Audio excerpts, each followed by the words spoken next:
wearing a mask because I'm a firm believer in when you're feeling your worst, you should look your best. What's up, everybody? Ty Rivera here, the absolute best LGBTQ comedian in the world. Okay, so if anybody's interested in the mask that I'm wearing, I do actually like this. This is why my skin looks so glowy lately. I will include an Amazon link below, which is part of the Amazon Partner Program, so I definitely do get a couple dollars from it. Look at that. That looks so weird on camera. Ugh. It's my facial hair coming through. And now I've got it on my finger. But yeah, so if you want to check out this mask because you like it and you think it'll work for yourself, check out the link below. Today's technically a day of mourning for me. I might do a video on it tomorrow, which is kind of the actual day because that's the day I ended up finding out that my sister had died. She died somewhere between tonight, which is Halloween, and tomorrow, which is November 1st. Not sure the exact time that it happened because she was in her home. And we don't have an exact time on that. But I am not going to let that get me down. I wanted to record a video anyway, even though a lot of people would think it's ridiculous that I have to do it like this. But I ended up taking a nap, and I'm trying to multitask, and I like to turn out videos for you guys and make sure that I have content. And so I'm not wearing a shirt either, but that's because I'm not going to wear one with my mask. And so I'm tired of explaining to you guys. What's with all the questions today, you guys? What I want to talk about is the situation. And I know it's ridiculous that I'm talking with this mask on. I know that it's ridiculous, but it all has to get done. This is what life as a single woman is these days. If you guys didn't know, this is life as a single woman. Multitasking, getting shit done. I'm not Oprah. I don't have a team. It's just me. Don't upset me, please. I already told you guys it's a rough day for me, and you guys are really pressing me right now, and I don't need this. So anyway, a lot of people were talking about Lil Wayne giving his endorsement to Donald Trump the other day, which of course set off a lot of people just wanting to bring up Lil Wayne's past and things he said in the past. Let me tell you my thing with voting for Trump versus voting for Biden, or the people that vote for Biden. The people that vote for Trump, they at least have a reason. You may not like their reason, but they usually have reasons. It's based on policy. It's based on Trump. It's based on what they see going on the left, which is a whole thing. It's not just the hate for one person versus the people who hate Trump, and that's all they're doing is voting against Trump. And for me, I don't want to have to completely turn a blind eye to everything that somebody does. When it comes to Trump, I've been over a lot of that stuff on podcasts, on panels, on interviews, all sorts of things I've done where I've explained why it is I personally support Donald Trump. And for me, that's the way to go at it, is to pick the person that you actually think lines up with what it is you want to see or where it is you want to see the country go. I'm not going to vote just because I hate somebody. Biden, do I think he's good for the country? Not at all. Do I think he's honest? Not at all. Did I feel that way about Hillary? Hillary, I thought, was just as bad as Biden. I thought Hillary was worse, but I'm beginning to think Biden's worse because of the way that the media has shut out a lot of the negative press that could be happening for Biden right now. I think that we should be able to see everything and make a decision based off of that. So when it comes to a person like Lil Wayne, one of the things they dug up was when he said that Black Lives Matter wasn't a thing for him, and I'm paraphrasing here.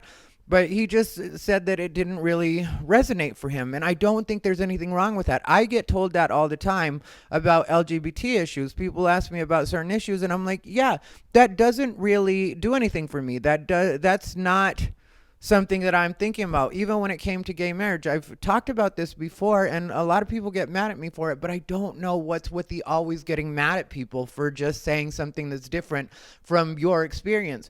When it comes to me and gay marriage, the deal with me is I don't feel like I need that. And I never felt like I needed that. There was a point where I was going to get married because obviously if it's an option and have someone I want to marry, I will take advantage of it. But it wasn't ever a big thing for me where I felt like I needed that in order for my family to respect my relationship or for my wishes to be respected if something were to happen. I just don't feel like I need that in the legal sense. My whole family is on board with my wishes are to be respected. We do that with everybody in our family. We do respect each other's wishes. It's just the way we work as a family. So a lot of the protections that are offered through gay marriage aren't necessarily things that I feel like I personally need. And I feel like that when it comes to Lil Wayne and what he was saying about Black Lives Matter, it's just like, if that's not for him, then I don't know why he should be vilified for that. I don't know why that just can't be respected. And it's, a situation where people are willing to just say, oh, okay, that's not for him. He doesn't feel like that movement represents him. But instead, people brought that up and all sorts of other stuff that isn't really pertinent to him saying that he thought what Trump has already done with criminal justice reform, as well as what he's offering in the Platinum Plan, he thought that was good. How's that such a bad thing? I know that it doesn't go with the regular narrative of we're just supposed to support Joe Biden, but it doesn't seem to me like that should be the worst thing in the world. But then you look on social media and everybody was mad, talking about how stupid he was. Roland Martin, who's definitely a voice in the black community, was saying that other superstars from the hip hop community should cuss him out. And why should they cuss him out? Why does him not doing what you want him to do mean that suddenly he needs to be cussed out or ostracized? And really, Roland Martin is a voice at this point, but even when it comes to these voices, nobody elected you. You're just a person that has an opinion when it really comes down to it. And yeah, you may have read up on some stuff and you may know some stuff, but you're not the only one that knows anything. We all have the internet these days, and not enough people are using it. I talked about it last night, how people on the left love to do research until it comes to Joe Biden. Then suddenly nobody wants to do research. Nobody researches the fact that he lied about the man that killed his wife and daughter back in the day. He said that person had drank their lunch. So basically they were drunk driving.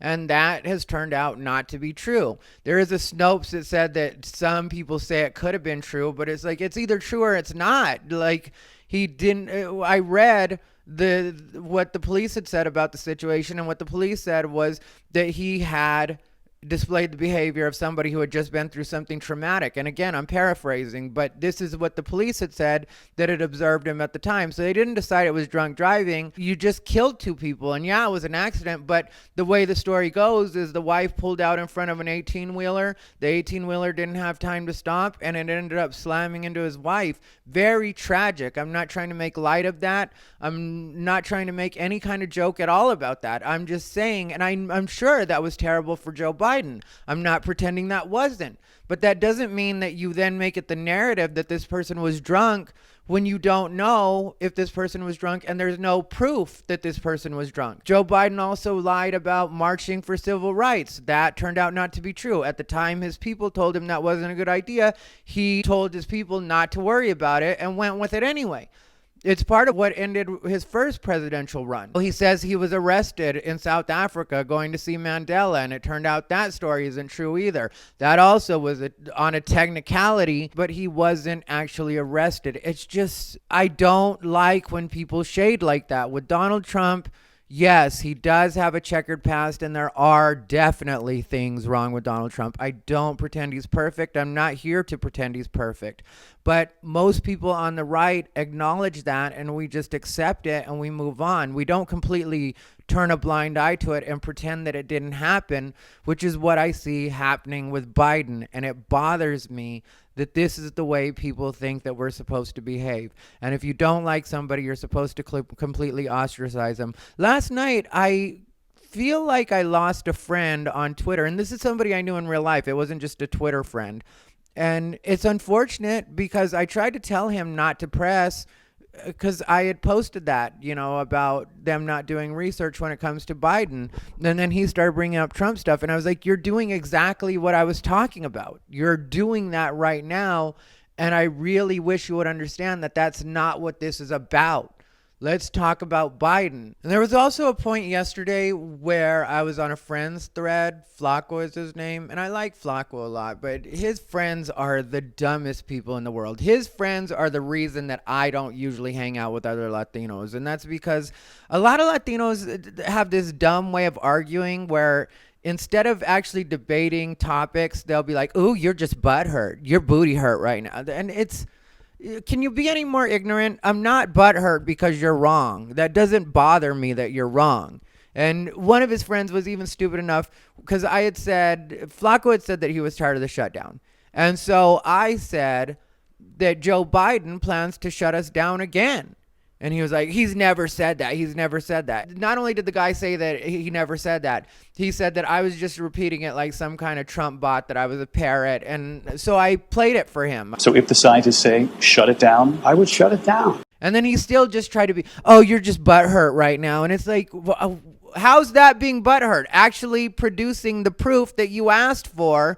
You said it didn't happen. I just proved it did. What you should do is either shut up or admit you're wrong. That's the way that works. You don't continue to go at it when you've been proven wrong. It's the most frustrating thing in the world dealing with these people, because they don't come from a place of logic, and instead you're just butthurt. You're just booty hurt. Who even talks like that anymore? Can we please move into 2020? I'm not going to pretend I'm the smartest guy in the world, but can we just kind of just use our brains just a little bit? And this is why I don't vote with and for what other Latinos want me to vote for, because this is what I'd be supporting. And I don't support it. I know I'm wrong, but I don't support it. I can't be on your side if you expect me to completely pretend that I don't see certain things, and if you're pretending you don't see certain things. Because to me, that kind of looks crazy. It just makes you look like you're crazy when you're pretending facts aren't there, and they are there. I don't see a lot of people on the left even acknowledging any of Biden's past faults. Instead, they'll completely pretend they don't see them. And I'm not going to go any further, because I feel like at this point I'd just be beating a dead horse. But you guys get me. You guys have seen me. If you see me on social media and you don't agree with what I say when it comes to this, I'm cool with that, but it's not something I'm going to argue with you. And if you're my friend and you want to engage me in conversation about it, I'm always open to conversation.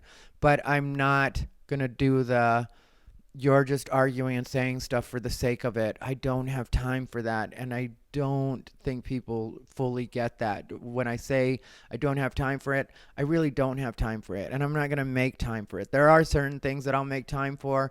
A good conversation. I did a podcast the other day. I think it's called the Dope Dealers Podcast. I'll end up including the link below. But it's all audio.